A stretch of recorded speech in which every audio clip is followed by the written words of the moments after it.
एक बहुत जो कॉमन मिथ हमारी ये है, या क्वेश्चन समझ लें या मिथ समझ लें, कि बच्चा जी रात को दांत पीसता है और जो है क्या हुआ है, इसको कोई जो है कोई ये इसको स्ट्रेस है या क्या है।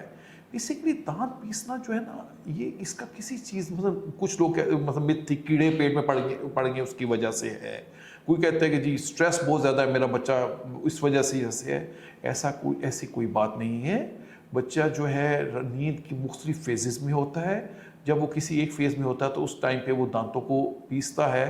इसे घबराने की ज़रूरत नहीं है, ये टाइम के साथ खुद ही ठीक हो जाएगा और इसके लिए कोई बहुत ज़्यादा पैनिक होने की ज़रूरत नहीं है। दूसरी एक बहुत बड़ी मिथ है कि जो हमारे पास पेशेंट आ जाते हैं कि जी मेरी स्किन की डिस्कलरेशन हो गई है वाइट रंग की, चीक पे या यहाँ पे, डॉक्टर साहब ये कोई आयरन डेफिशिएंसी तो नहीं हो गई या कुछ नहीं हो गया। ये भी एक मिथ है।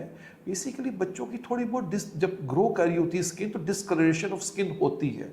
उससे घबराने की ज़रूरत नहीं होती, कि टाइम के साथ खुद ही ख़त्म हो जाती है। ना इसके लिए कोई बहुत दवाइयाँ लेने की ज़रूरत है, ना कोई क्रीमें लगाने की ज़रूरत है, टाइम के साथ ख़त्म हो जाना है। तो इसलिए मेरा मशवरा है कि उसके लिए डॉक्टरों के पास भी आप ज़्यादा ना जाए। ये इसकी अगर मसाल समझ नहीं हो, कभी आपको बर्न हो जाए, जब नई स्किन आती है तो उसका कलर डिफरेंट होता है दूसरी स्किन के साथ, टाइम के साथ वो बिल्कुल वैसा ही हो जाता है। तो आप ध्यान में रखें कि ये भी टाइम के साथ वैसे ही हो जाएगा। सिर्फ वेरीफाइड डॉक्टर से अपॉइंटमेंट बुक कराओ। ओला डॉक, डॉक्टर का अपॉइंटमेंट आसानी से